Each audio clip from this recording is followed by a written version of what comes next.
por este autor señalando que los que participaron en el ajusticiamiento de Trujillo, de alguna manera, salvan a las siguientes generaciones de este pueblo de la tiranía y de la opresión.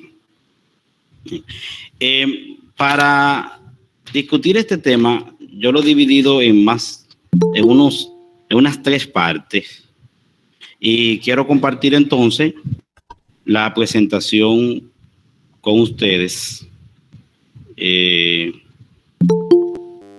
Vamos a ver acá si la profe me ayuda.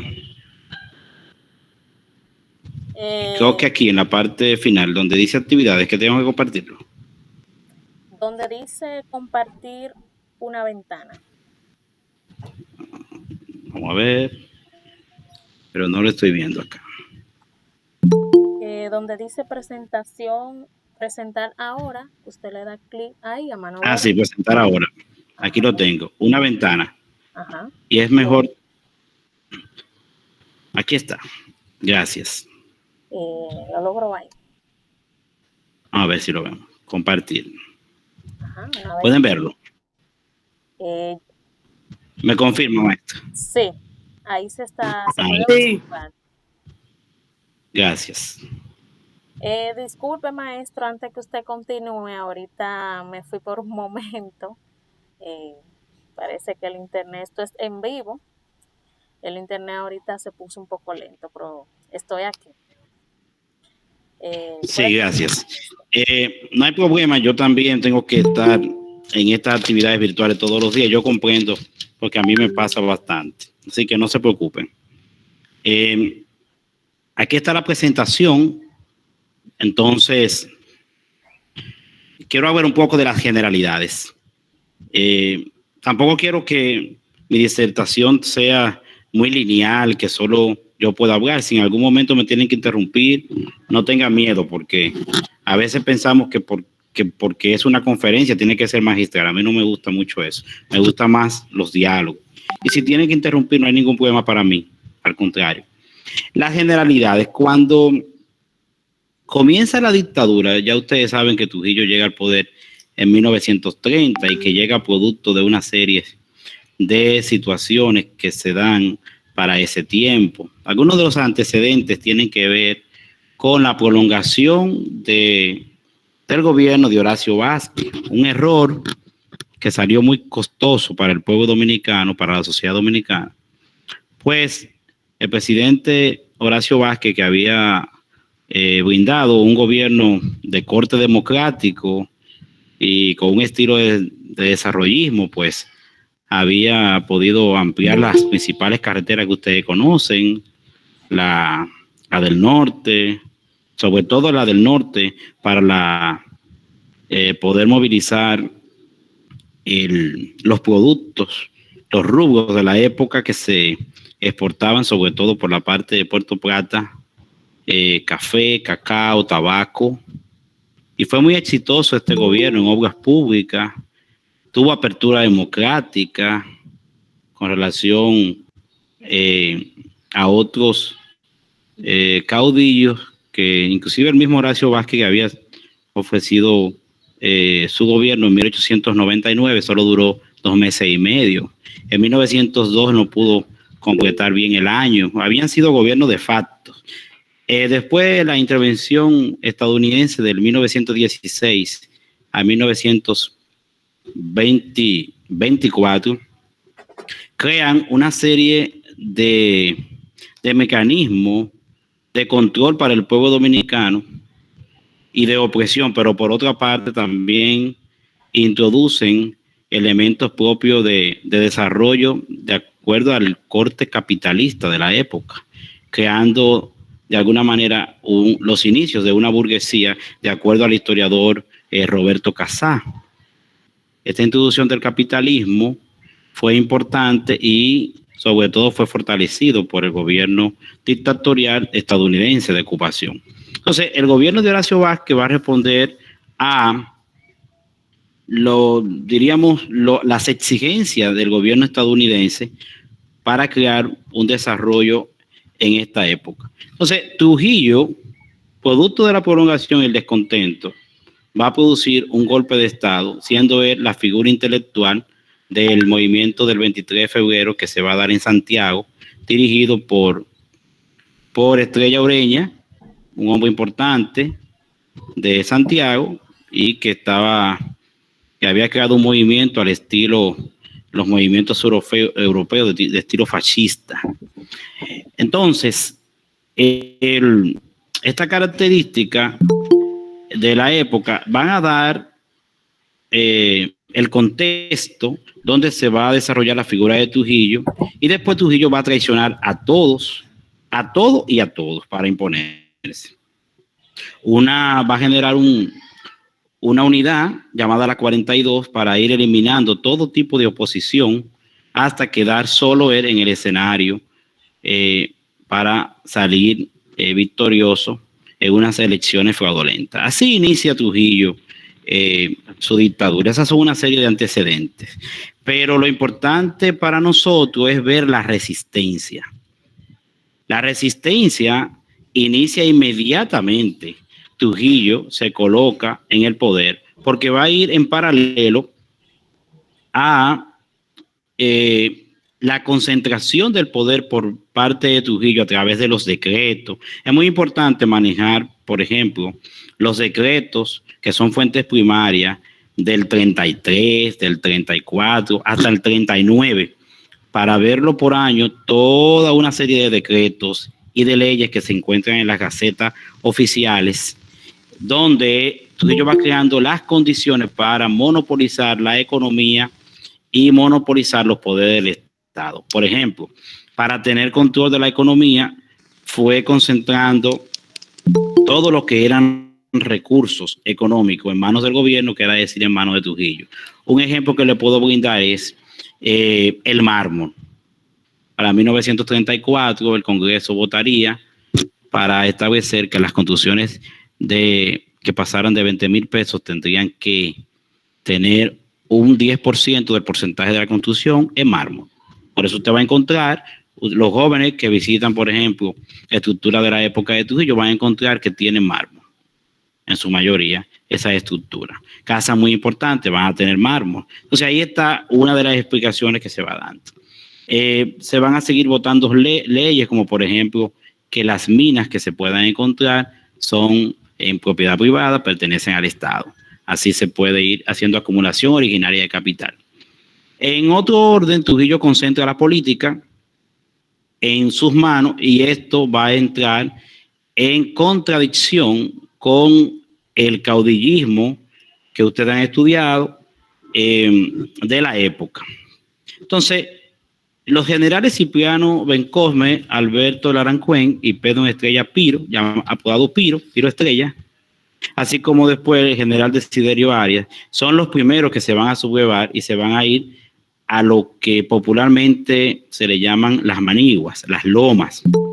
Pero recuerden, jóvenes, que ya le he dicho que durante el gobierno interventor y durante el gobierno de Horacio Vázquez, las condiciones cambiaron porque los caminos fueron ampliados con tecnología de la época. Por ejemplo, el Greda y el Bulldog ampliaron los caminos, y lo que antes necesitaba 4 días para llegar de la capital a Santiago por caminos de loma, subiendo y bajando, ahora se podía hacer muy rápido, en unas 4 o 5 horas, a través de involucrar, por ejemplo, expertos montando caballo y dirigiéndose por los caminos. Anterior a esto había que irse por la parte de Puerto Plata en embarcaciones, sistema de botes, y esto era muy difícil. La comunicación era tan difícil que entre las regiones este, sur y norte se vivía de manera aislada y las personas tenían características diferentes de convivencia. En una entrevista a un historiador de la zona de Vallaguana, él me contó que la gente de la zona de Boyá no conocía la zona de Vallaguana, y ustedes pueden imaginarse que esos son unos cuantos kilómetros en el día de hoy. Unos minutos para llegar de una zona a la otra. Bueno, Ese es el tiempo de 1930. Pero la resistencia no se detuvo por ninguna razón. Miren, una familia que sufrió bastante fue la familia Perozo. Es una familia mártir. Pues prácticamente todos los hombres de aquella familia van a ofrecer sus vidas. Para que sepan ese apellido de los Perozos, quiénes son, por mucho tiempo ellos fueron los dueños de helado Bon. De los helados Bon, ya vendieron esta marca, y hoy en día le pertenece a otros empresarios, pero ellos tuvieron que sufrir bastante su resistencia frente a Trujillo y frente a la dictadura. Así también los levantamientos como el de San José de las Matas, junto con Virgilio Mainardi, César Faustino y los cuñados Tiberio Santillán y Luis Ricardo de este. Eso le demuestra a ustedes que la resistencia siempre estuvo, que no fue algo de el final de la dictadura, porque muchos jóvenes piensan que solo un grupo de hombres al final fueron unos héroes y lo dicen de manera común, resistieron. No, el pueblo dominicano siempre tuvo resistencia a la dictadura y al sistema de opresión trujillista. Miren, para 1930 y 1940, la familia Perozo sigue ofreciendo mártires, pero también lo vamos a tener en los Patiños, las familias Patiño, lo vamos a ver más adelante. Y en 1934 hay un complot. Este complot se iba a dar de la manera siguiente: se colocaría una bomba debajo de una tarima donde se iba a celebrar celebraciones que se hacían de las fechas de las batallas y conmemoraciones de independencia, y esta era la del 30 de marzo en Santiago. Entonces, esto fue descubierto e involucró más de 20 personas que fueron llevados a la cárcel de Nigua, un centro de tortura, y donde las personas la pasaban muy mal después de ser el delito era que se le acusaba de alta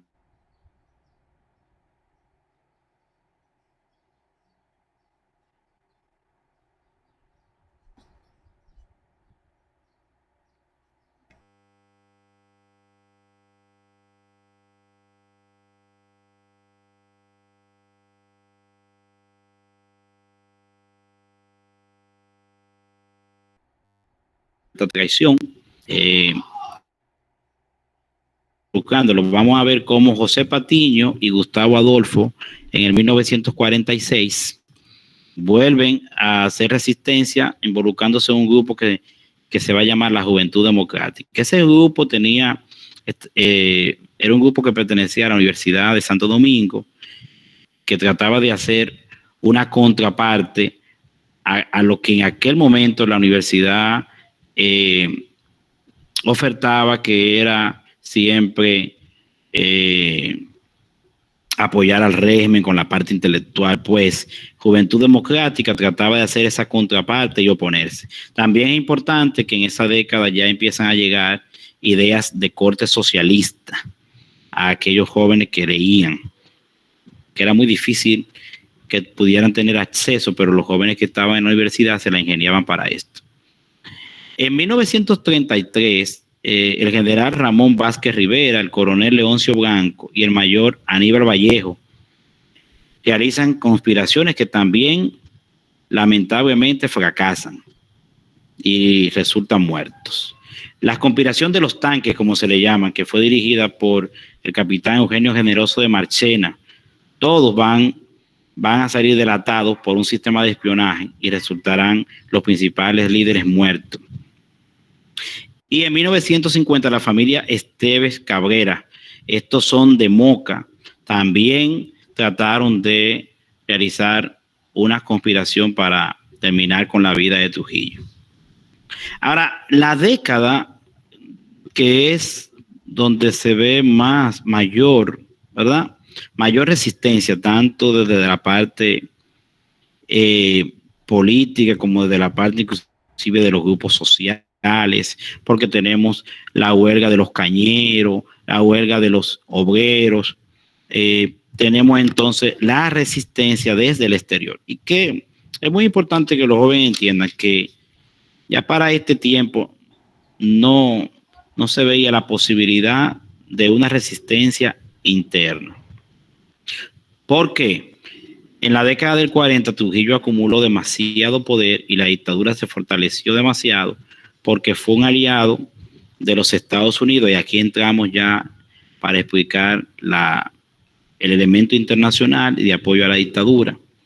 Los Estados Unidos, Trujillo fue un aliado del imperio estadounidense que tuvo que participar en lo que se llama la Segunda Guerra Mundial del 39 al 45.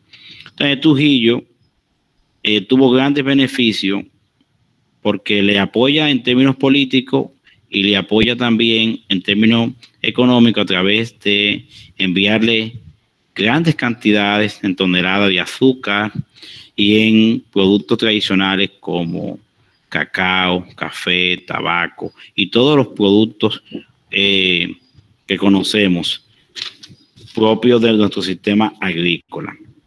Entonces, al mismo tiempo que estos precios se fueron elevando, y Trujillo, que para esta década del 40 empezaba a acumular la mayor cantidad de ingenios que se encontraban en manos de extranjeros, lo fue comprando.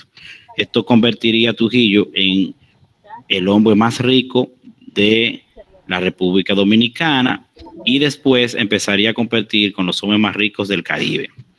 Al final de la dictadura, Juan Bosch señala en su libro La fortuna de Trujillo que la fortuna de la familia llegaba a unos 800 millones de dólares y que la fortuna de Trujillo, él, llegaba a unos 625 millones. Otros historiadores como Franklin Franco señalan que es mucho más y que no se ha podido cuantificar porque los archivos de la familia todavía no se conocen. Bernardo Vega explica que es muy difícil conocer sobre la fortuna hasta que estos archivos no sean develados, pero que se quedaron cortos los que dijeron que eran unos entre 600 y 800 millones de dólares. Imagínense. Bueno, la resistencia entre 1949 y 1959 hay que explicarla entonces desde la parte exterior a través de la planificación de invasiones que pudieran dar al traste a una inclusión del pueblo y por tanto un derrocamiento de Trujillo por parte del pueblo. Pero esto lamentablemente también va a fracasar y comienza con el fracaso de Cayo Confite. En Cayo Confite teníamos aproximadamente unos 1,200 hombres que se estaban formando, duraron allí cerca de 6 meses. Juan Bosch, Pedro Mil, Juan Isidro Jiménez y muchos otros que aquí ustedes pueden leer sus nombres. Y estos se sacrificaron bastante para poder lograr venir acá a la República Dominicana desde un islote al sur de Cuba llamado Cayo Confite. Y ahí su nombre. Pero como ya les decía, Estados Unidos no quería problemas. Acababa de salir de la Segunda Guerra Mundial en el año 1947. Trujillo era un buen aliado. Trujillo sobornaba a algunos senadores y algunas personas del Departamento de Estado con cheques de 5,000 y de 10,000 dólares, porque sabía muy bien usar el dinero para los propósitos y tenía individuos que le hacían el trabajo a nivel internacional. Un sistema de espionaje en todo el Caribe y, si se quiere, en toda Latinoamérica. Entonces, el gobierno de Grau de San Martín, que era que estaba en ese momento, en el 47, se ve forzado a retirarle el apoyo a este grupo que estaba formado no solo por dominicanos, habían personas de Guatemala, de Nicaragua, cubanos, aproximadamente 1.200 personas. Y posteriormente Trujillo logra derrocar, es decir, ser una de las variables de los que apoyaron el derrocamiento del gobierno de Grau de San Martín en Cuba. Oigan la influencia y el poder de este hombre. Bueno, después del fracaso de Cayo Confite, entonces tenemos a lo que es la invasión de Luperón, que esta se llega a realizar el 19 de junio de 1949. Van a desembarcar 12, pero van a dejar a 5 de ellos vivos. Su líder es Horacio Julio Ornes Cuascú, y lo van a dejar vivos a estos 5 para mostrar que el gobierno, una fachada, ¿verdad? Una vista de que el gobierno era de corte democrático, aunque las torturas que estos van a tener le van a dejar muy mal parado después. Entonces, lo presentaron a la prensa internacional de ese momento, lo acusaron de comunistas y otros calificativos.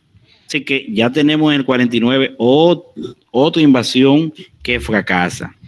Esto era muy desesperante para el pueblo dominicano porque no veía la posibilidad de poder salir de la dictadura.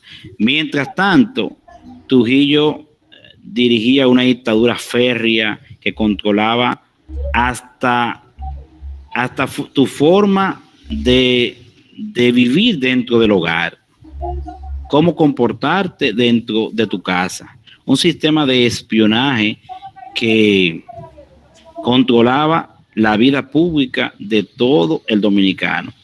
Es importante que ustedes sepan que, diferente a como le han dicho popularmente, de que la dictadura invirtió bastante, por ejemplo, en educación, la República Dominicana de la década del 30 tenía un nivel de analfabetismo de un 90%. Y la República Dominicana del 40 tiene un nivel de analfabetismo de un 84%, 10 años después. La República Dominicana de 1950 tiene todavía un nivel de analfabetismo de un 63%.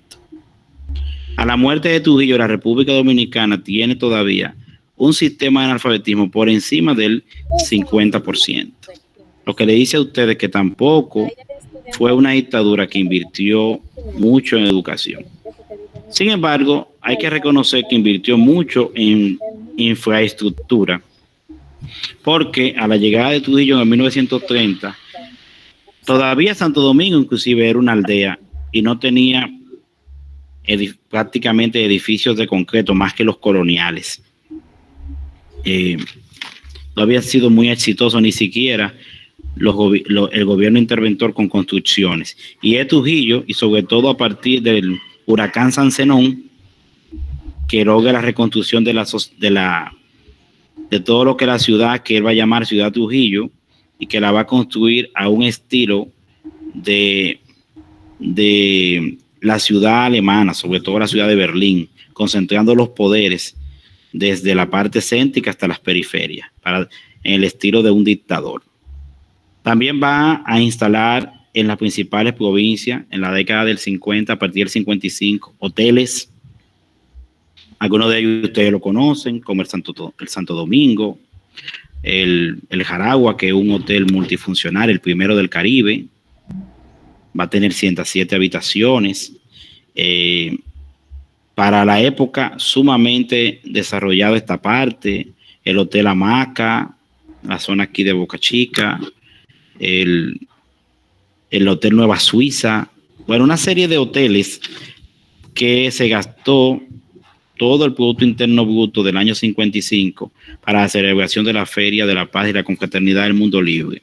Ahora bien, esto también va a traer consecuencias porque la República Dominicana se encontraba en una crisis económica a partir del 55. Entonces, los tiempos de la vaca gorda, ¿verdad?, ya habían pasado, y dar traste con los tiempos de la vaca flaca en términos económicos. Es decir, problemas económicos para la sociedad, represión, y esto le va a traer una serie de problemáticas al régimen al final de la dictadura. Vamos a ver cuáles son esas problemáticas.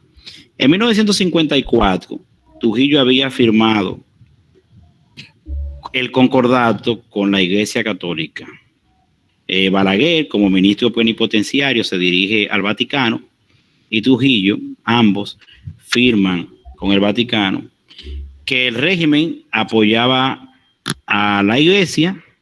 Por ejemplo, podían dirigir el sistema educativo dominicano, iban a recibir duplicidad de salarios, se les podía dar capellanías y se les podía nombrar con dualidad en las Fuerzas Armadas, recibiendo portar un arma, eso lo dice el concordato, portar un cuchillo de acero y poder tener rangos. Eso todavía está vigente. La Iglesia había tenido un matrimonio con la dictadura, apoyándole de manera indirecta, porque no rechazaba las acciones de este, entonces le brindaba un apoyo, y en las iglesias siempre se pedía por la vida del déspota. Pero para el final de la dictadura, por ejemplo, la Iglesia como institución empieza a tener problemas con el régimen, porque el régimen empieza a maltratar sobre todo los conventos de monjas por sus acciones del cuidado de aquellos jóvenes que eran comunistas o que eran opuestos. Las monjas, algunas escondían, sobre todo el convento de La Vega, de las Carmelitas. Los muchachos acá de los seminarios empezaron a involucrarse junto a los jóvenes universitarios de manera encubierta para enfrentar al régimen. Inclusive tenían imprenta para hacer folletos.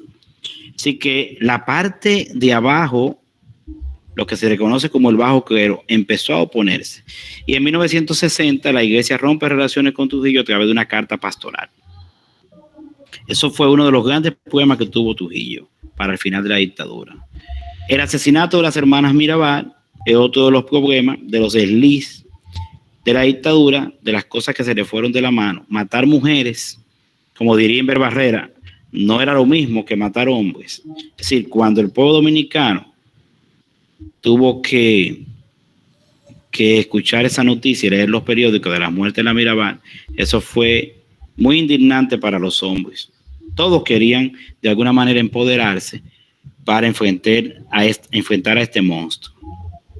Los asesinatos, por ejemplo, de Galinde, Jesús de Galinde, que había trabajado con Trujillo, e inclusive le educaba a su hijo Ramfis como profesor contratado, enseñándole idiomas y enseñándole ciencias políticas. Pero Ramfis no estaba interesado en aprender nada más que en gozar, en vivir su vida, en viajar por el mundo. Él lo había dicho ya. Y Jesús se va a Nueva York, ya se convierte en doble agente para la CIA y va a escribir una obra doctoral, que va a resultar después publicado como texto sobre la dictadura, ¿verdad? Sobre la dictadura de Trujillo, donde va a escribir muchas informaciones privadas de la familia Trujillo. Y por esto Trujillo, en uno de sus arranques de ira, lo manda a secuestrar a Nueva York, a su apartamento. Lo agarran, lo montan en un avión con un estadounidense, Gerald Murphy, se llamaba. Gerald Murphy lo trae a Montecristi. En Montecristi lo montan con el mejor piloto que tenía la Fuerza Aérea, que era Octavio de la Maza. Y Octavio de la Maza lo llevaría a la base de San Isidro. De ahí Octavio no va a saber más nada de lo que pasa con Jesús de Galinde, y Jesús de Galinde desaparece. Ahora, los Estados Unidos y el FBI, o con el FBI a la cabeza, sí se van a dar cuenta de lo que ocurre, o de lo que ocurrió en ese momento, iba entonces a empezar una serie de acciones en contra del régimen, porque ya había pasado la muerte de Mauricio Báez en Cuba, había pasado la muerte de Almoina, otro español que escribió un libro sobre una satrapía en el Caribe, que también develaba muchísima información sobre el régimen. Bueno, esto entonces va a traer la conformación de grupos para la eliminación física de Trujillo. Ya a partir del 59 estaba decidido, no es algo de un momento, es algo que ya en los últimos 3 años se venían conformando. Miren qué interesante esto. Ustedes le han dicho que fue un grupito, casi siempre le hablan de 2 grupos que participaron en el ajusticiamiento. Pues observen cuántos grupos son. Los grupos que conspiraron fueron el grupo de Moca, conformado por Antonio de la Maza, Eduardo Antonio García Vázquez. Como ustedes ven, estos están ligados o por línea consanguínea o son cuñados, pero ahí no había forma de que alguien delatara porque estaban muy vinculados.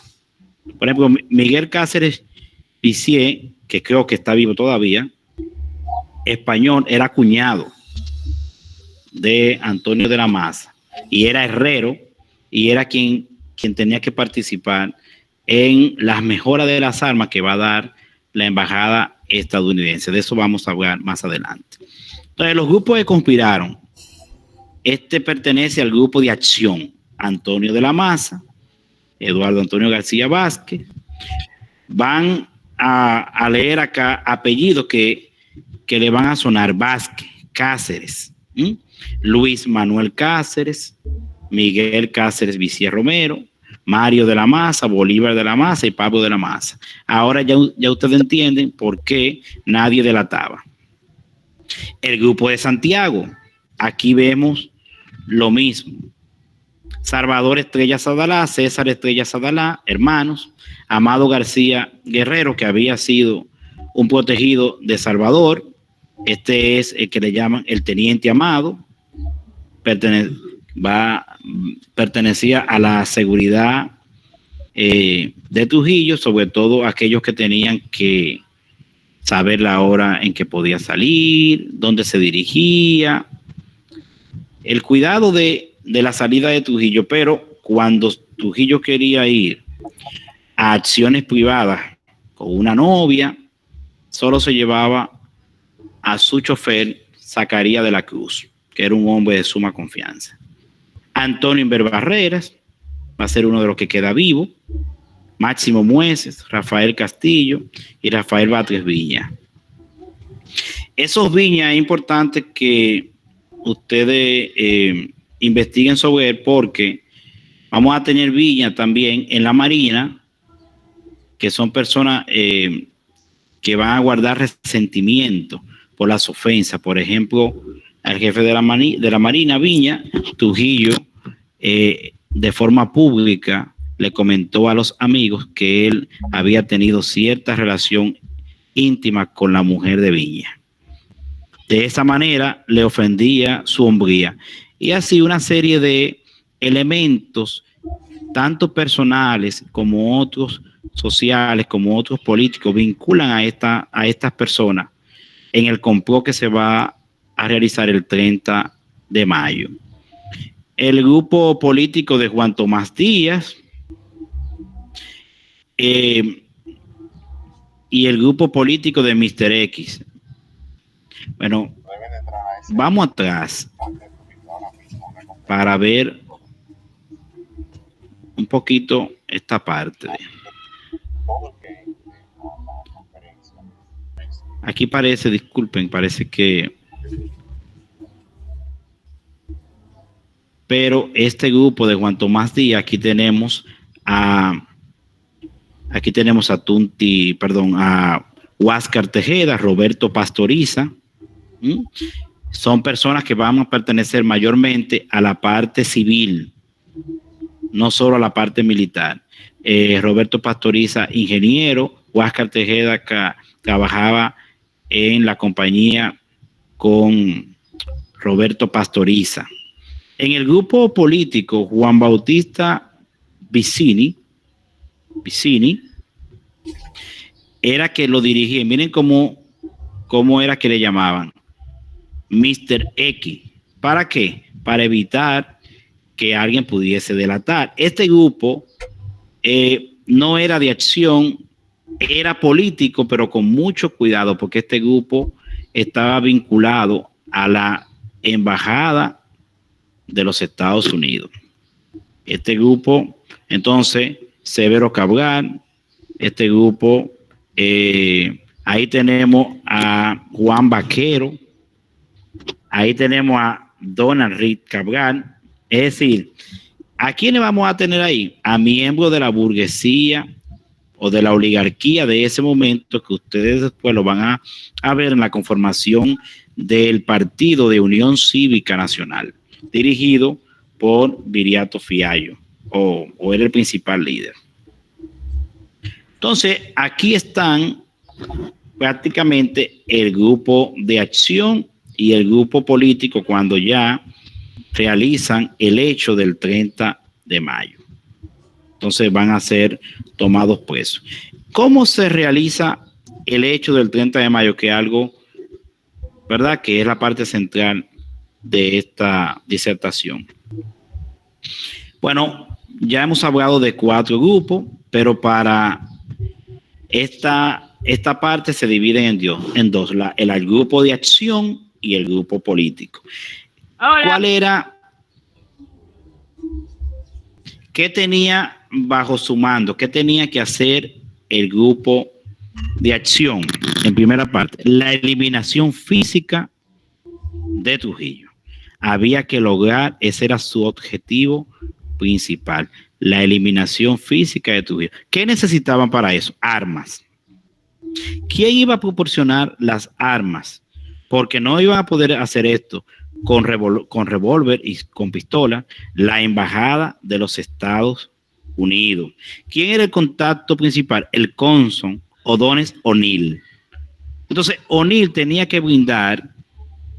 un compromiso de brindar unas 7 ametralladoras semiautomáticas para que Vizier, que le había dicho que era herrero, la convirtiera en armas recortadas automáticas, pasarla de semi a automática. Esto no pudo darse. Bueno, ¿y por qué? Los muchachos preguntarían, pero profesor, ¿por qué si ya para ese tiempo los Estados Unidos querían salir de Trujillo, según leímos? Bueno, en los Estados Unidos había mucha discusión sobre ese tema en ese momento. Porque en ese momento que se venía gestando, ¿verdad?, preparando el ajusticiamiento de Trujillo, también coincide con la Revolución Cubana de 1959 y como se le llamaba en ese tiempo, los barbuces de Fidel tomaron el control de la política de Cuba. Entonces, para 1960 ya estaba definido el sistema que en Cuba se iba a conformar, que era un sistema socialista. Pero para 1960 llega al poder en Estados Unidos John F. Kennedy. Y John F. Kennedy en ese momento es la representación del capitalismo a nivel mundial. Un hombre muy inteligente, un hombre muy sagaz, un hombre que está involucrado con la política internacional, pero un hombre también defensor con el mayor compromiso del sistema capitalista.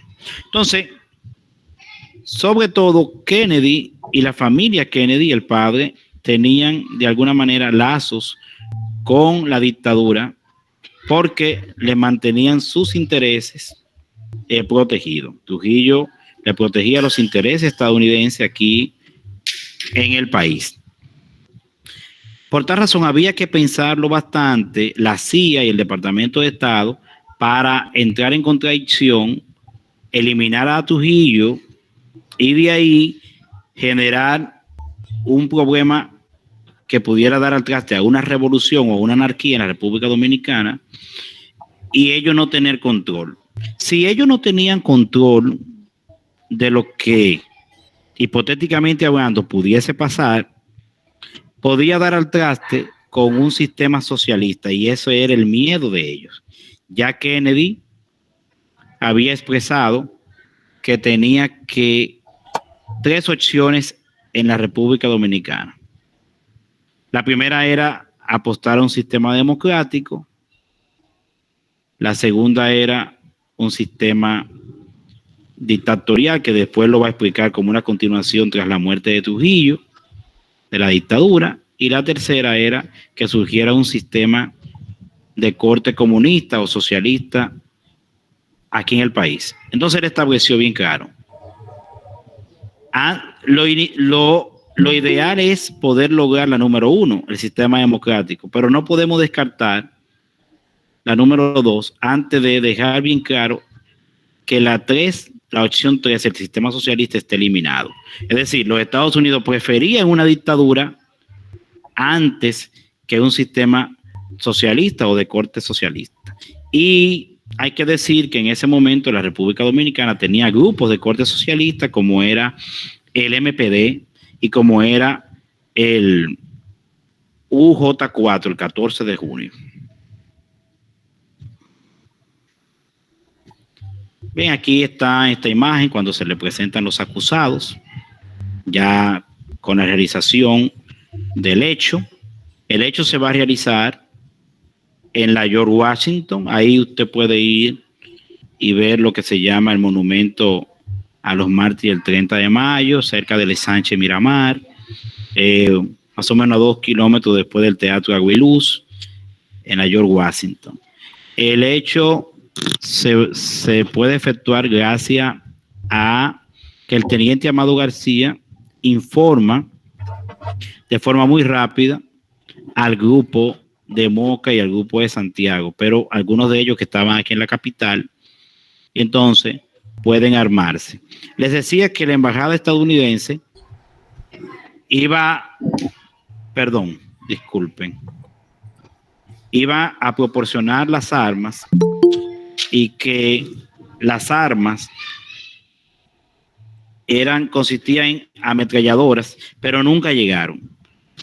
Las armas que brindó O'Neill fueron armas carabinas, que para la época eran atrasadas, de unos 30 tiros. Entonces estas armas tuvo que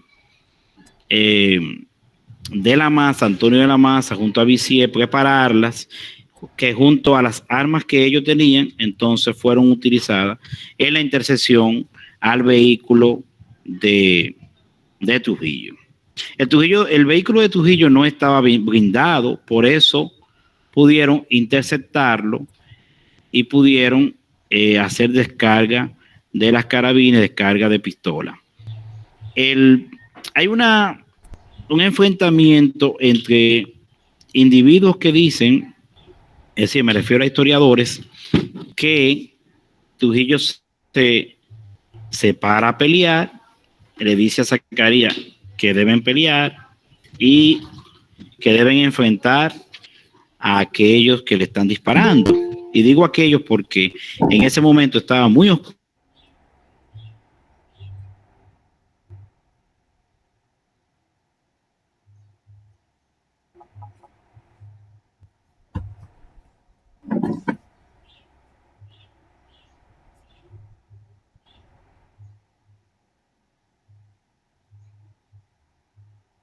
De la Cruz recibió 7 balazos y pudo sobrevivir porque se pudo arrastrar sobre un montecito. Había una parte de desnivel, era un hombre muy experimentado en la parte militar, pudo rodar, caer, y entonces por ese momento se hizo el muerto o perdió el conocimiento, porque también hay discusión sobre esto, y después va a tomar un carro público y va a llegar al Hospital Marión, donde allí va a dar de una vez las declaraciones de lo que él pudo escuchar, porque eran gente conocida. De alguna manera algunos de ellos fueron conocidos por él. Otros cometieron errores, como por ejemplo el carro de Salvador Estrella Sadalá, que era un Mercury, un vehículo costoso para la época, fue dejado cerca del hecho. Estaba siendo conducido por Roberto Pastoriza, y en el nerviosismo trasladan el cadáver ya de Trujillo al vehículo de Antonio de la Maza, porque Salvador había dicho antes del hecho de que el cadáver lo iban a llevar donde Mr. X. Es decir, para que esta gente, ya sabemos que Mr. X era Vicini, Juan Bautista Vicini, para que esta gente tuvieran bien claro que ya Trujillo yacía muerto y pudieran comprometerse con un gobierno de transición. Estamos hablando de la gente poderosa de la época, ¿verdad? Bueno, esta serie de nerviosismo y de errores que se cometieron, como por ejemplo, entre los acuerdos que había llegado el grupo de acción, era que si alguien salía herido, había que o esconderlo muy bien, buscar tener un médico de confianza, o eliminarlo, lamentablemente, para evitar que los demás cayeran entonces presos, que era ya prácticamente perder la vida. Por tal razón, vamos a tener a Pedro Livio Cedeño, que sale herido. Entendemos que a partir de las ametralladoras que pudo disparar Zacarías de la Cruz, que pudo tener control de las 2 ametralladoras que llevaban en el vehículo, y pudo dar descarga con estas armas. Eran armas más potentes que de rápida acción. Entonces, Pedro Livio sale herido y hay que llevarlo a la clínica internacional, y allí va a resultar ya preso y va a ser interrogado. Como ustedes pueden ver, una serie de lamentables errores, ¿verdad? Que producto del nerviosismo del momento, que era, imagínense, ¿quién podía controlar esto? De una vez van a delatar estas acciones. Inmediatamente empezaron los interrogatorios por el SIN, Servicio de Inteligencia Militar, que estaba dirigido por Johnny Aves. Empezaron las personas a hablar. Aunque estos grupos regularmente solo se conocían la cabeza de los grupos, cada vez que agarraban uno de ellos, vinculaban a otros. Entonces, vamos a mostrarle quiénes estaban vinculados en el hecho. Así ustedes van a poder. Antonio Inver Barrera pertenece al grupo de acción. Fue de los pocos que quedó vivo. Luis Amia Matió pertenecía al grupo de político. También quedó vivo.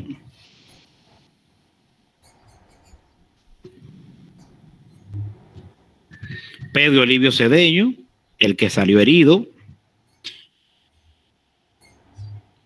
Después lo van a eliminar el 18 de noviembre en la salida de Ramfi. Antes de Ramfi irse del país, va a eliminar a los 5 que quedaban en la Hacienda María. Antonio de la Maza va a resultar muerto en los próximos días, después del hecho.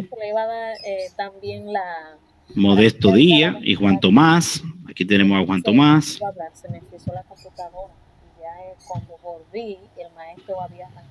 Estos van a resultar muertos. El teniente Amado García Guerrero, que es el único que logra enfrentar, a decir de Inver Barrera, un digno enfrentamiento con agentes del SIN, matando a 2 y resultando otros heridos, y a él lo asesinan. Roberto Pastoriza también va a morir a manos de Ramfi en Hacienda María. Luis Manuel Cáceres, Alatunti. Huáscar Tejeda y Luis Salvador Estrella Sadalá. Bueno, aquí cerramos la presentación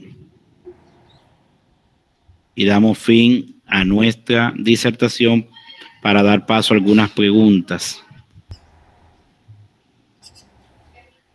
Buenas tardes nuevamente. Si alguno de ustedes, los jóvenes, tienen alguna pregunta, alguna inquietud, algún dato que deseen conocer, otro aspecto más, este es el momento.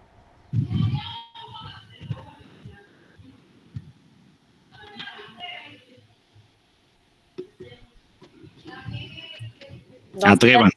No sean tímidos, atrévanse, que el que no pregunta no aprende. Y cuando se da una conferencia, en esa conferencia usted escucha un dato interesante que usted desearía conocer otro aspecto más de esa historia. Aprovechen este momento y pregunten, que esto es abierto para ustedes, para que aprendan, que el tener conocimiento no pesa. Así que no tengan vergüenza, que ustedes están con sus maestros y maestras. Este es su segundo hogar. Aquí ustedes no pueden tener vergüenza. Así que si tienen alguna preguntita al maestro, este es el momento. Así que adelante, chicos y chicas. Vamos a romper el hielo entonces para que así se digan los muchachos. Bien, una pequeña preguntita, maestro. Usted hablaba que en el 1934, si mal no recuerdo, se rebeló en contra de la dictadura, o que participó en una resistencia, Marchena, Eugenio de Marchena. Yo quería saber si al 2, porque hay uno que es el que aparece con Lilis, que nace en 1842 y muere en 1893, cuando Lilis le dice a los grupos que pueden participar en las elecciones. A ver, sí, ¿verdad? Entonces Marchena dijo que él iba a participar, pero era una estrategia de Lilis para cortarle la cabeza a todo el que quisiera hacerle frente. Entonces, yo escuché que usted planteó que Marchena estuvo en una resistencia, pero que había muerto en 1893. Entonces, yo quisiera saber si hay dos o es solamente... Porque el que tú mencionas es el padre de de Eugenio Generoso de Marchena.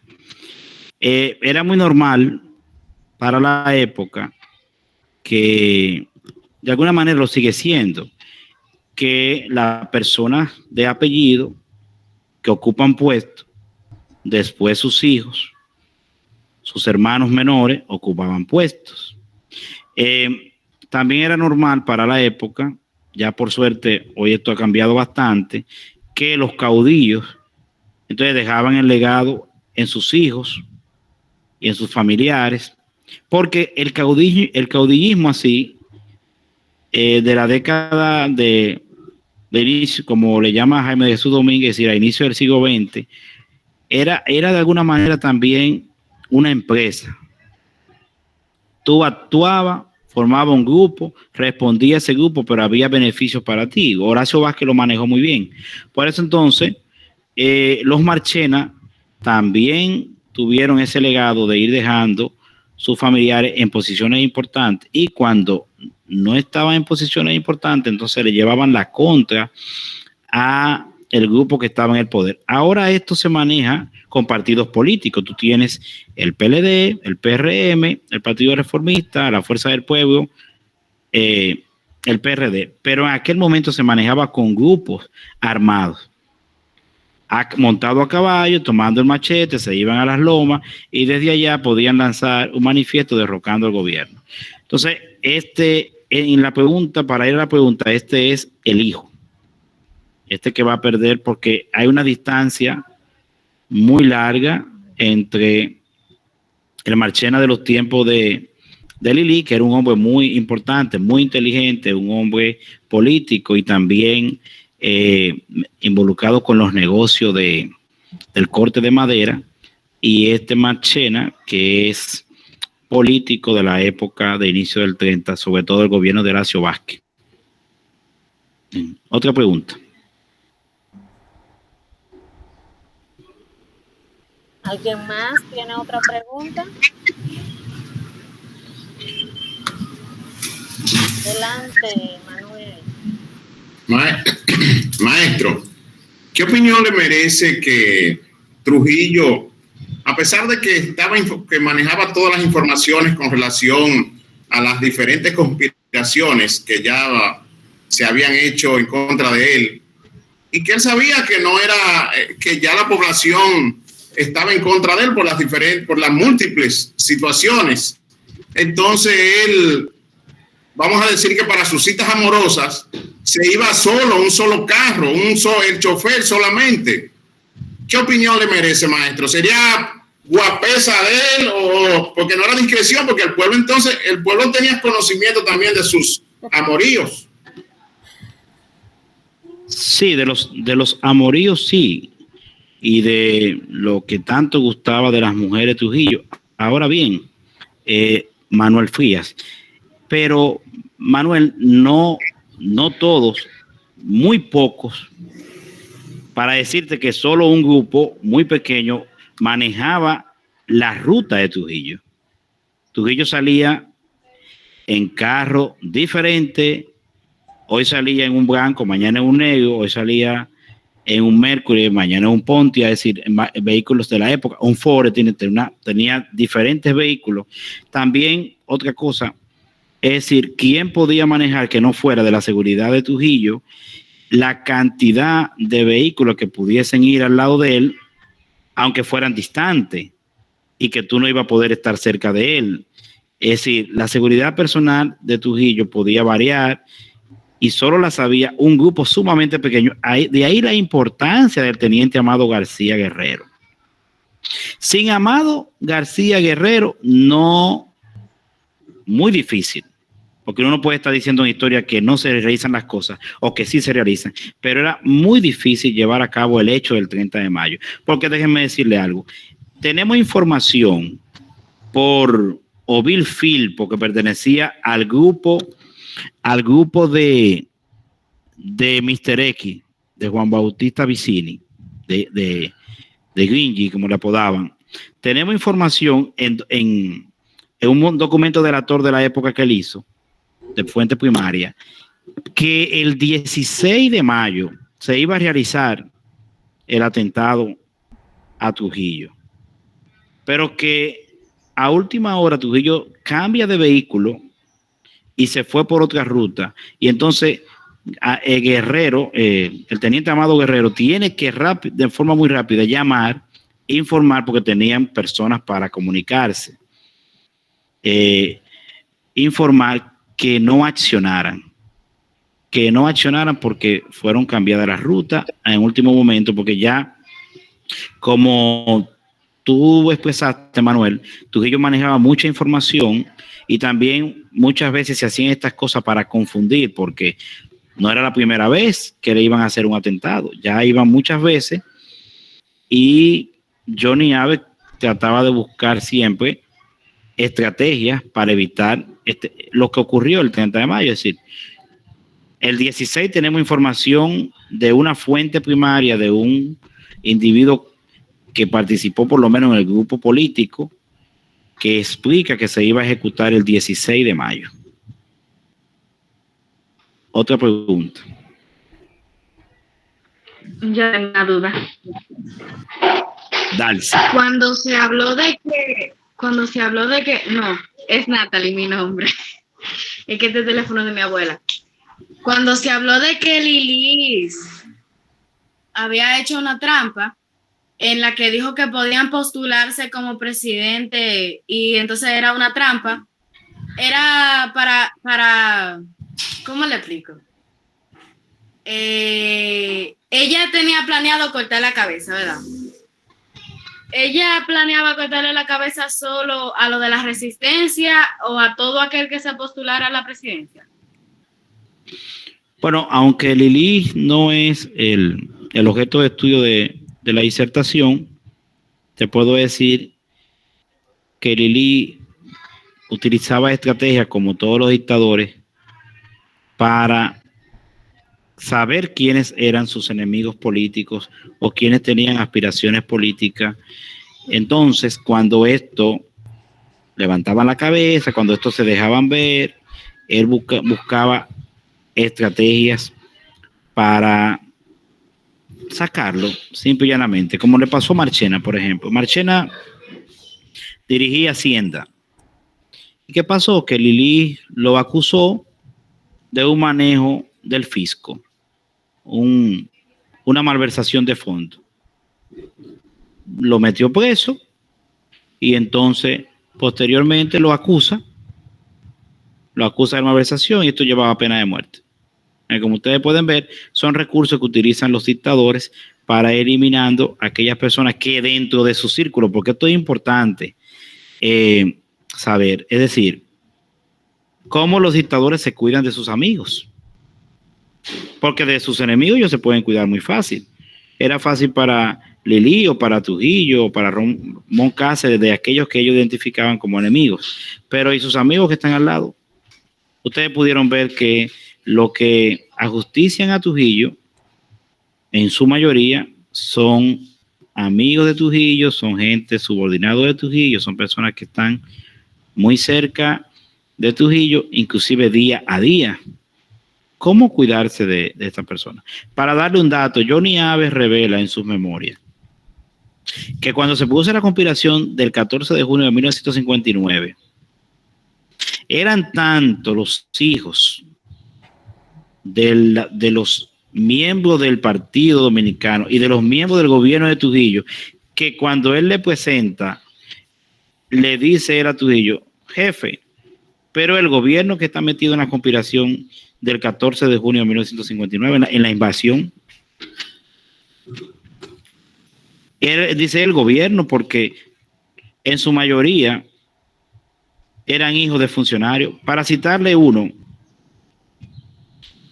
Virgilio Díaz Gullón era hijo de Virgilio Díaz Ordóñez, que era un diplomático y un hombre importante del régimen trujillista. Virgilio Díaz Ordóñez había servido durante mucho tiempo al régimen y le había hecho buenos servicios, no en eliminando personas, porque hay que sacarse de la cabeza de que todo el mundo eliminaba personas.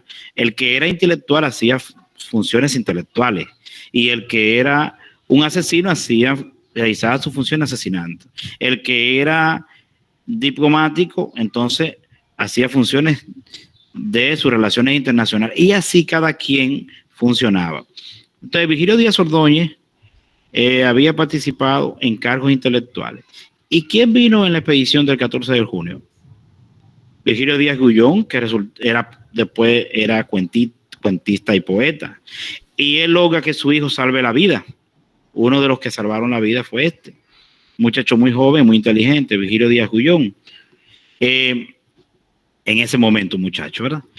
Porque él pide una entrevista con Trujillo y Trujillo le dice de todo del hijo. ¿Y por qué usted defiende a alguien que es un delincuente, a alguien que está en contra de nosotros? Le dice Virgilio Díaz Ordóñez, jefe, porque ese es mi Ramfi.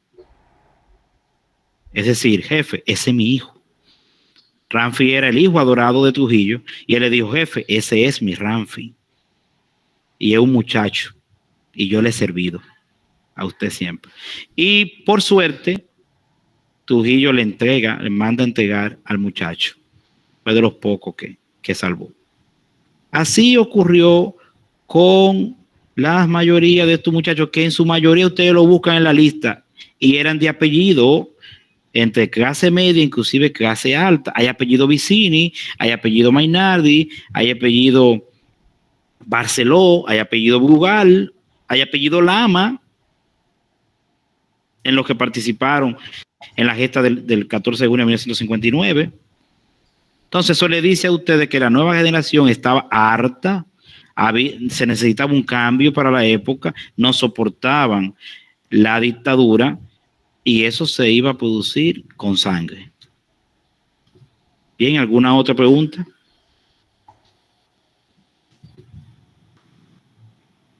Bueno, ¿alguien más tiene otra pregunta, otra inquietud?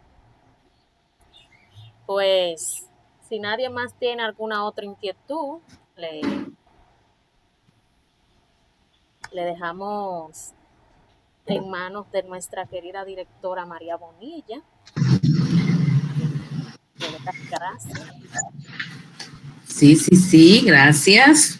Primeramente, saludar de manera formal al maestro Oliver Ramos. No tenía el placer de conocer, pero me siento como tan cercana y bastante lejos que estamos, me imagino, escuchándole su exposición, su disertación, que ha sido maravillosa.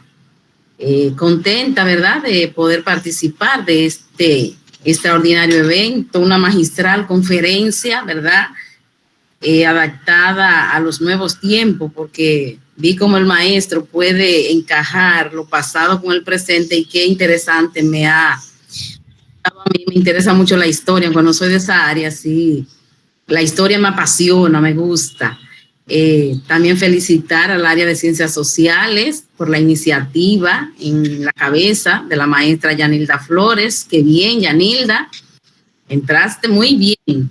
Felicitaciones a ti y al área de ciencias sociales, y saludar también a nuestros estudiantes que han estado aquí pendientes, aprendiendo. Yo he aprendido mucho, tengo mi mascota aquí donde fui anotando cositas interesantes, no para preguntar, sino para reforzarla, y lo he podido lograr. Gracias del alma a cada uno de ustedes por la participación. Para nosotros como Centro Educativo Liceo Pedro Mir es más que un placer conocer al maestro Oliver Ramos de esta forma, y dejarle la invitación abierta para que podamos continuar dialogando con él. Me ha gustado muchísimo esta tarde, esta conversación, aunque sea de él solo, pero sí como que le estamos escuchando tan atento. No sé si es mi caso, pero yo creo que sí. Los maestros no me dejan mentir, ¿verdad, Yanilda y Rubén? No. Manuel. Hemos estado tan atentos. Sí, verdad que sí. Atentos, pendientes de cada detalle. Qué bien, me he sentido bien, maravillosamente bien, y gracias del alma a usted y a todos los presentes. Feliz resto de la tarde. Bueno, gracias por la invitación. Como les dije al inicio, el que es docente y le apasiona la historia siempre está abierto a participar en estos temas. Uno lo que le pide es, como le dije a Yanilda, bueno, un poquito de tiempo siempre para uno prepararse, porque siempre tenemos que prepararnos, aunque uno tenga, ¿verdad?, la generalidad en la cabeza. Yo estoy abierto, como pude participar ahora, más adelante en cualquier otro tema que ustedes consideren y que siempre me puedan invitar con tiempo. Así que para mí también es un placer, y contribuir con las generaciones que tenemos de nuestros estudiantes, eso siempre es bueno y muy satisfactorio para los que somos docentes. Gracias, directora, gracias, maestros y maestras. A usted muchísimas gracias, y nos vemos pronto. Bye. Bye. Bye.